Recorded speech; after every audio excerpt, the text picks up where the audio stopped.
सोचिए, आप एक डीजे हैं, रात का वक्त है और एक शादी से लौट रहे हैं। सब कुछ नॉर्मल है, लेकिन फिर आप एक ऐसी घाटी में दाखिल होते हैं जहां कुछ भी नॉर्मल नहीं है। ये कहानी है झारखंड के विशाल प्रजापति की। तारीख थी 17 अप्रैल 2023 और उस रात NH33 पर तैमारा घाटी में उनके और उनके क्रू के साथ जो हुआ, उसे सुनकर सच में रोंगटे खड़े हो जाते हैं। लेकिन रुकिए, ये कोई आम भूत की कहानी नहीं है, बिल्कुल नहीं। इस पूरी घटना में जो सबसे ज्यादा चौंकाने वाली बात है वो ये है कि उस जगह पर वक्त मतलब टाइम वो ही बदल जाता है। चलिए आज इस पूरे रहस्य से पर्दा उठाते हैं एक एक करके। तो कहानी के सेंटर में है विशाल प्रजापति और उनका सार्जन डीजे क्रू। ये लोग धनबाद के काफी जाने माने डीजे हैं। मतलब शादियों में साउंड सिस्टम लगाना, लोगों को नचाना, बस यही इनका काम है। तो हुआ ये कि अप्रैल 2023 का महीना था, शादियों का पीक सीजन, और इनके पास एक ही दिन में दो बुकिंग आ गईं, एक रांची में और दूसरी जमशेदपुर में। अब विशाल की टीम तो रांची में थी, लेकिन जो दूसरी टीम जमशेदपुर गई थी उनकी वैन हो गई खराब। बस फिर क्या था, विशाल और उनके साथियों को ऑर्डर मिला कि अपना ट्रक उठाओ और सीधे जमशेदपुर के लिए निकलो। अब दिन भर की थकान तो थी ही, फिर भी शाम के 7 बजे ये लोग निकले जमशेदपुर के लिए। इनके ट्रक के ड्राइवर ने अपने मालिक को चिताया भी कि साहब रात में तैमारा घाटी से जाना ठीक नहीं है, पर उसे समझा बुझाकर भेज दिया गया। और किस्मत देखिए, रांची से बस 10 किलोमीटर ही आगे गए होंगे कि नामकुम में टायर पंचर हो गया। इसे ठीक करते करते रात के 9 बज गए और अब उन्हें उसी डरावनी सुनसान घाटी से गुजरना था। और जैसे ही उन्होंने घाटी में एंट्री की ना, माहौल एकदम बदल गया। स्ट्रीट लाइट्स थीं, पर वो भी अजीब तरह से टिमटिमा रही थीं, कभी जलती कभी बुझ जाती। चारों तरफ बस घना अंधेरा और एक अजीब सी डरावनी खामोशी। ट्रक भी बस 15-20 की स्पीड से धीरे धीरे आगे बढ़ रहा था। तभी ट्रक में बैठे विशाल के एक दोस्त मैथ्यू का फोन आया। बोला, यार मेरा मोबाइल डेटा खत्म हो गया है। तो विशाल ने रिचार्ज करने के लिए जैसे ही अपना फोन निकाला, उसकी नजर गई फोन की डेट पर। और जानते हैं डेट क्या थी? 16 अप्रैल 2020, 3 साल पीछे। विशाल को लगा कि शायद उसके फोन में ही कोई गड़बड़ है, लेकिन असल में ये उस घाटी के भयानक रहस्य का पहला इशारा। ट्रक थोड़ा और आगे बढ़ा और तभी ड्राइवर और आगे बैठे लोगों की नजर एक औरत पर पड़ी। सड़क के किनारे अकेली खड़ी थी, हाथ में एक झोला था और वो ट्रक को रुकने का इशारा कर रही थी। ड्राइवर भी सोचने लगा, भाई इतनी सुनसान जगह, इतनी रात में ये कौन हो सकता है? खैर, ड्राइवर ने इंसानियत के नाते गाड़ी धीमी की और उसके पास जाकर रोक दी। पूछा, आप इतनी रात को यहाँ क्या कर रही हैं? उस औरत ने कुछ साफ ना सुनाई देने वाली आवाज में कहा कि आगे उसका गांव है, उसे लिफ्ट चाहिए। ठीक उसी वक्त ट्रक के पीछे तिरपाल के नीचे बैठे एक लड़के ने विशाल को फोन किया और पूछा, तुम लोगों ने इस भूतिया घाटी के बीचों बीच गाड़ी क्यों रोक दी? विशाल ने उसे बताया कि अरे एक औरत है, लिफ्ट मांग रही है।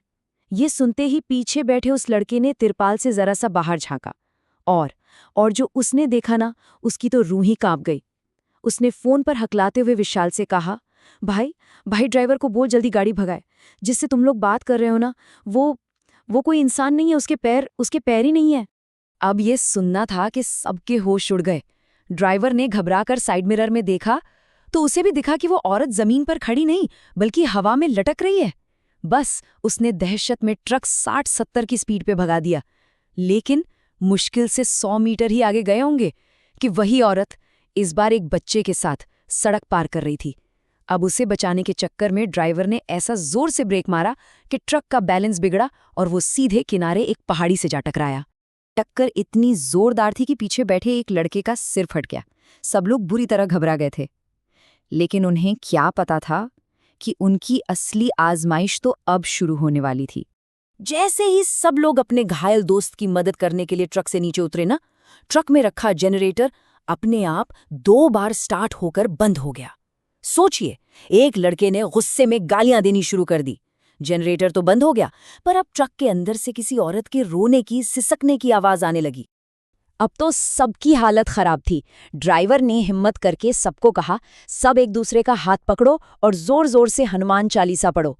और जैसे जैसे हनुमान चालीसा की आवाज तेज हो रही थी, वो रोने की आवाज भी तेज होती गई।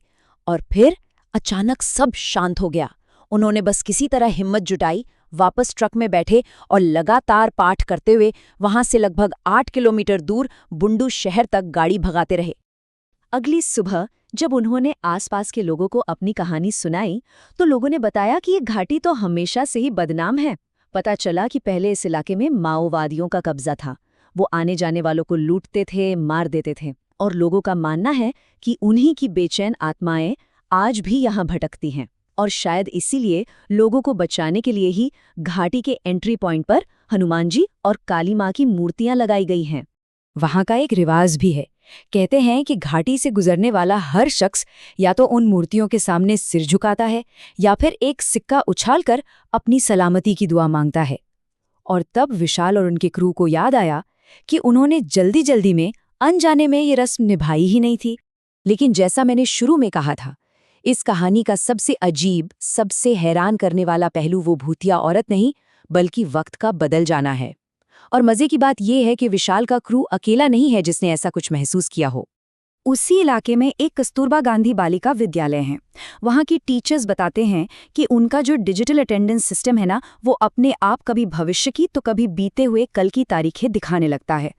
इतना ही नहीं, 2024 में ही किशोर सिंह नाम के एक आदमी का फोन भी इसी घाटी में 1.5 साल आगे का टाइम दिखाने लगा था। सोचिए जरा। तो भूत प्रेत की कहानियों को अगर एक तरफ रख भी दें तो ये सारी घटनाएं एक बहुत बड़ा सवाल खड़ा करती हैं। आखिर तमारा घाटी में ऐसा क्या है जो खुद वक्त की चाल को ही बदल देता है? क्या यहाँ कोई साइंटिफिक गड़बड़ है, कोई टाइम अनोमली, या फिर ये एक ऐसा गहरा रहस्य है जिसे विज्ञान अभी तक समझ ही नहीं पाया है?